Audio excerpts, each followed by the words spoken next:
Okay, and welcome back. This is round 3.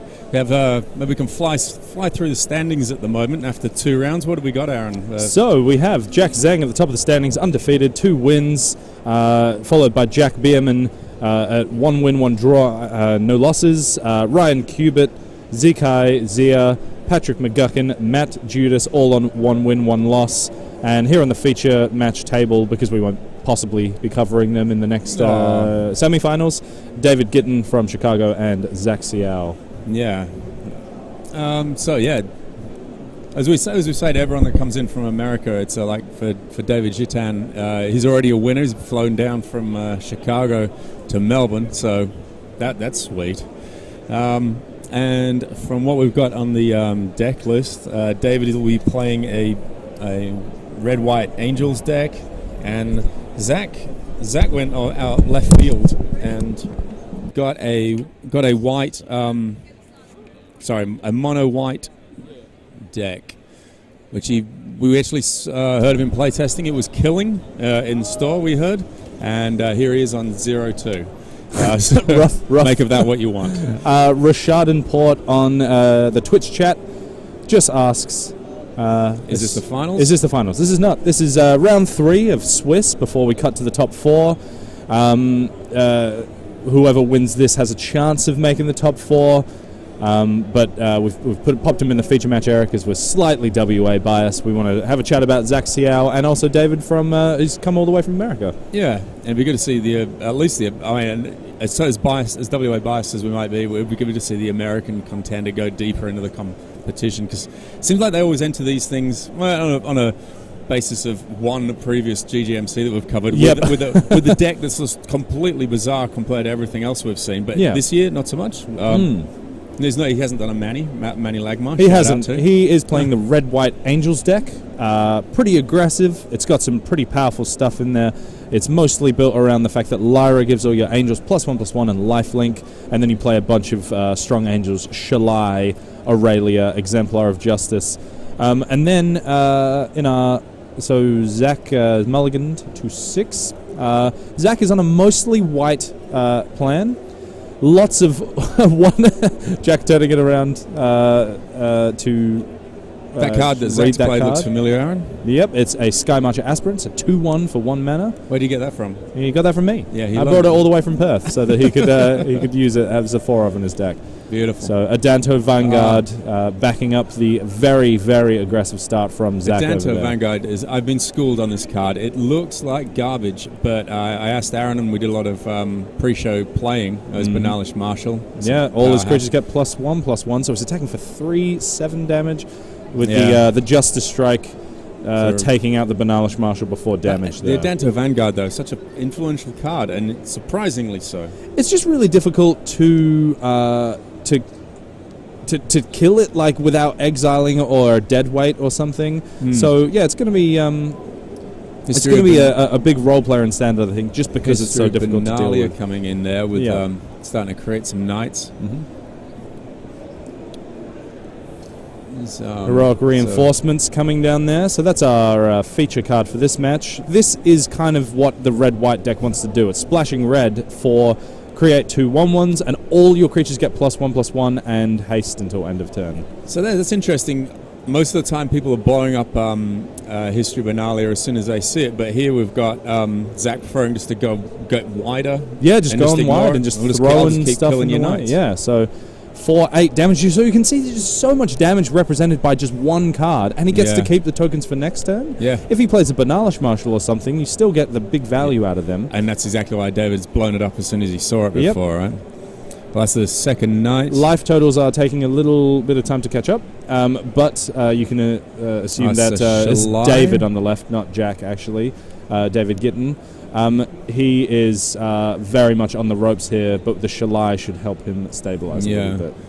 So the Shalai being down means that if Zach wants to blow anything up directly, he's got to target Shalai first. But it seems so far that Zach's strategy has been to swing in and hit hard. So David's backed it up with a 2/2/1 limited mediocre Rustwing Falcon, which again is all that the red-white deck is trying to do, and the game could be over purely based on the lifelink from Lyra here. So Lyra's giving Shalai +1/+1 and lifelink here. Zach reading Lyra because he's never seen one before. It's Clearly. very rare card. Mythic rare, some say. Mythic rare card.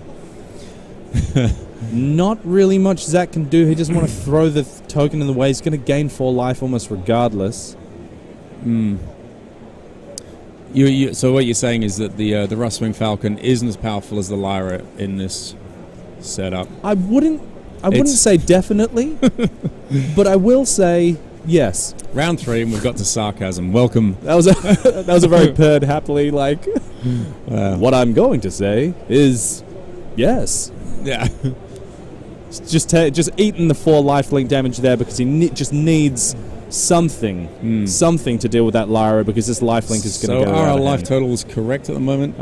They aren't. They're all over the shop. Yeah. I think it's about 16. I think it's about 16. I can't see the life total pads this game. Yeah. Let's have a quick look at. It's Zach's over. Yeah, he knows he's got no answer to so Lyra. if we're having a look at Zach's deck list, he does not even have a card in there that can deal with a Lyra that has been resolved. So in the sideboard, he is going to be looking for Conclave Tribunal, which is a Convoke Exile spell. We literally saw him pull 3 of them out of his board there. He has 3 in his sideboard. He's used them all. A couple of maybe another Experimental Frenzy just to make sure that he can win that mid-range game. And then a couple Lyra Dawnbringers of his own. Yeah. It's going to take out probably the Rustwing Falcons and maybe a couple of the other cards that aren't so impressive in this matchup. So trying to make the game go longer? Is that what Zach will Zach do? probably does not want to do that at all, but he just needs something to answer the big flyers, so he brings in the Lyras and the removal spells. It's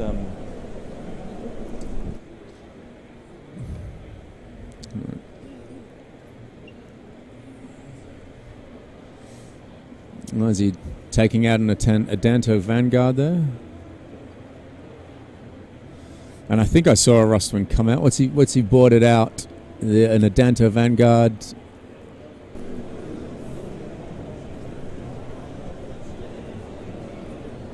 And David taking out game 1. David 1-0 up in the matchup after resolving a Lyra and life linking Shalai.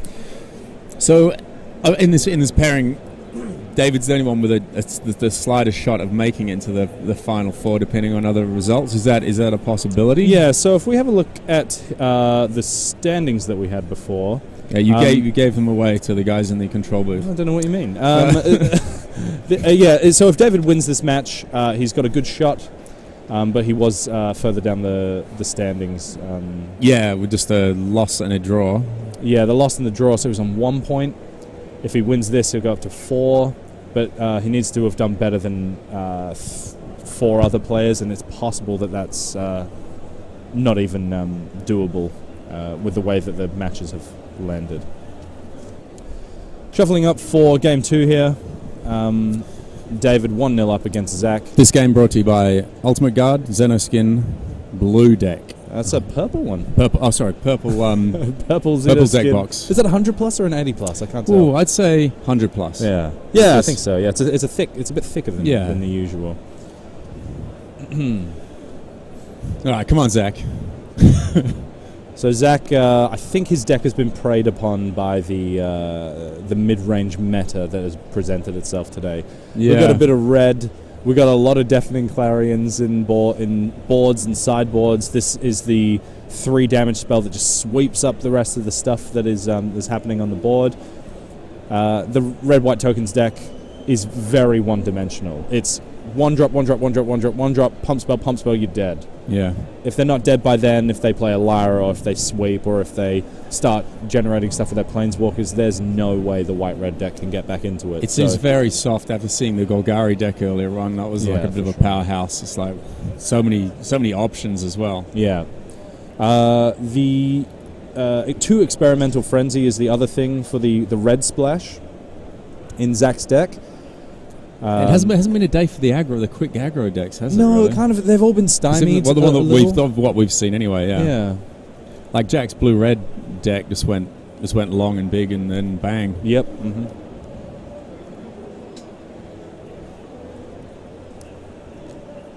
Zach on the play, assumedly.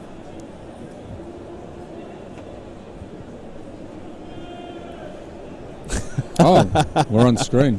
We're on stream, hello. Trying to that was my face for thinking up jokes about either Amelia in the background or a shot of the microphone. Now we have to make up jokes about ourselves. Yeah, I said earlier on this is a bad angle for that light up there and this head. Yeah. So much glare coming off of the... That's why we're in here by ourselves with just all these walls around us, because people walking by in PAX. Yeah, they hurt their eyes. We got a lot of complaints. It's very startling. A lot of people wearing sunglasses inside in PAX these days. Yeah, being past the GGMC. Sunglasses indoors. That is a mulligan for Zach Xiao. So it's looking dicey. It's not his day. He's going to be unhappy after today. But I mean, hey. I've said before, all of these guys have won their store champs, their regional champs, and come to this competition. So it's all good fun as well. It's a cool tournament for bringing people from around Australia and someone from America. Yeah, so like this is one of the best things about playing in the last 6 months from January to July, which is not the last 6 months. In the first 6 months of the year, every tournament that these guys played in, they were accruing points, and then you can qualify for a store championship. If you do well at the store championship, you can play in the state championship. And then if you win the state championship, you get flown to PAX to come play Magic in front of a big crowd. And so here we are in October. These guys have essentially been working on this since January. Yeah, pretty much, working towards this tournament. And reminder to anyone watching, this could be you. Could be you. And we don't know what that card is. That's Zach's water bottle, I believe, that is blocking the shot there. It's probably an Adanto Vanguard. Oh, it is an Adanto Vanguard. That'll be cracking on in for 3 damage. Yeah. Didn't get much action out of those after I was trying to talk them up. I think the Lyra is just like a game-breaking thing. If you can't deal with it immediately, it's going to take over most games. And Zach does have the Conclave Tribunal in his hand, along with the Banalish Marshal. Okay, so we can actually see that he's got a couple history of Benalia there to back it up too. So this is going to be a bit more of a longer game for Zach. Hopefully he's not just going to fold to the first Lyra that he sees. Or he'll play one of his own. It could be there we go. It's going to be a night off. Yeah. As opposed to what's happening at table 4, which is Jack versus Jack. You fill it out. We consulted the Censorship Bureau, and they said what we just said is about as far as you can go.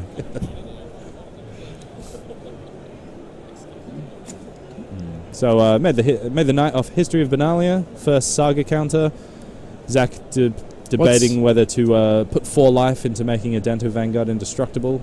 What's a Adanto Vanguard, the creature type? It is a knight. It is a knight? It is a vampire knight. So Zach has paid 4 life to make it indestructible. Because he's hoping on that +2/+1 for later on, maybe? Yep. He's going to fill that board with knights. Another history of Benalia from David, so he's just gumming up the ground with rando tokens. I think in the pre-game discussion they were saying, look, when none of us are going through the last 4, let's just see how many knights we can get. So there are a lot of knights on the board here. History of Benalia, really powerful mythic rare, making a knight twice, and then all your knights get +2/+1. So we can see this interesting thing with the Saga tokens. As it passes back to David's going to trigger the first one, which will make all his knights get +2/+1, and then he will make a knight from the other. So he'll want to attack for 4, but he's actually on the aggressive back foot. So what Zach's done here is Conclave Tribunal that away, so that Zach stays in the driver's seat as the aggressor. Right. Zach going to pay another 4 life to make his Vanguard indestructible and just trade off a bunch of knights. So Zach's actually down to 12 here as the aggressor on less life. Yeah. So he wasn't interested in keeping that knight around. He'd rather trade. Yeah, you just got to clear up the board, because as David's other one triggers too, it's going to... because they all have vigilance as well. So if you get in that big attack with it, they get to make a big attack and they get to stay back to block. Yes. Which Treasure map. So this is actually a 4 of in David's list.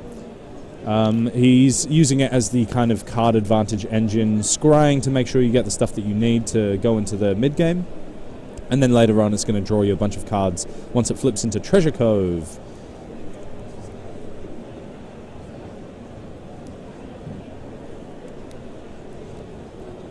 People answering their own questions on the Twitch stream now, which is helpful. 20 years of sideboarding and shuffling. It was actually 18 years. History of Benalia number 50 for this game. Yeah. Yeah, the treasure map is being used again. It's scrying away. Mm-hmm.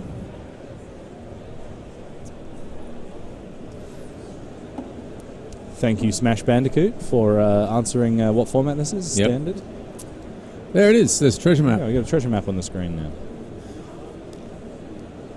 It's coming for us. Don't look directly at the treasure map. You might get seasick. So David's kind of engineering a bit of a situation with treasure map to make sure that he's going to draw into that Lyra, make sure that he's got answers for the things that Zach plays.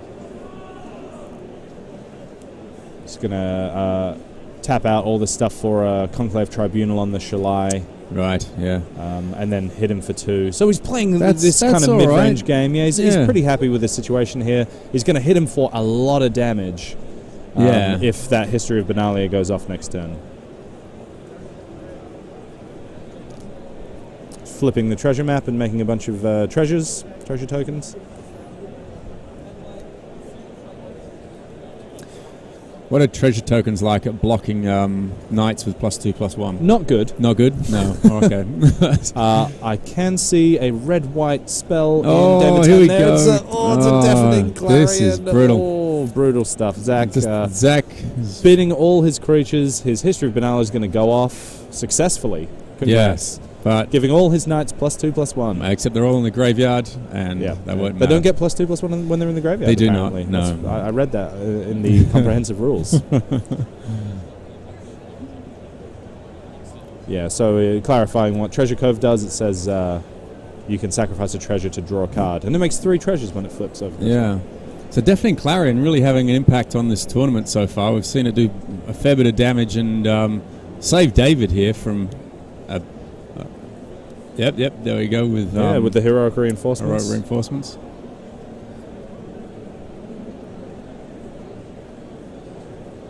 Just going to Justice Strike one of the 2/2s, so it doesn't deal as much damage. You feel there. that's a good play to use the Justice Strike on when you've got 13 life versus 10? It seems I don't think so. Just because they become 1/1s next turn, and then you can hang around and blow up their Lyra if they play a Lyra. Yeah. The only thing that it's not really great against is like Shalai, but Zach just the odd. And here's your Lyra. That could be it. And you can see that Zach used the Conclave Tribunal on very important threats, the History of Benalia going off and the Lyra and the Shalai. If he hadn't taken it out the Shalai, he wouldn't be able to kill the Lyra because it gets a hexproof. Yeah. So you're damned if you do, damned if you don't kind of thing. Yeah. And the strike on the Benalish Marshal might just seal the game for David here, because that Lyra Dawnbringer is going to start trucking in for a cards, though. Damage. I suppose they both are. They both are, and David's drawing 2 cards a turn at the moment because of Treasure Map, the Treasure Cove. Yep, so David's up to 18. So what's Zach hoping for to draw off the top here? Is he just wanting to go Lyra, Conclave? possibly. Zach's down to 5. What did he get? Ooh, it was a land. He's very sneaky about that. Striker or something. Just going to draw another card off that. So David's got so many cards in hand and an active Lyra. He's going to attack and... He's just had the planes. So Zach has been... He tapped before and played the planes. Yep. Firmly knocked out by the Red-White Angels deck. These white-red tokens, it just never seemed to go off for him, which is really unfortunate because the game plan is solid. It gets around Golgari by hitting him hard and fast before they can react, but it's just never really seemed to get off the ground, and like we said, not very interactive outside of killing them. So once a Lyra is down, it's like, what do you got? What are you going to do? Yeah, what are you going to do? So congratulations to David. That's great. You got a win. Give yourself the best chance of getting to the Final Four.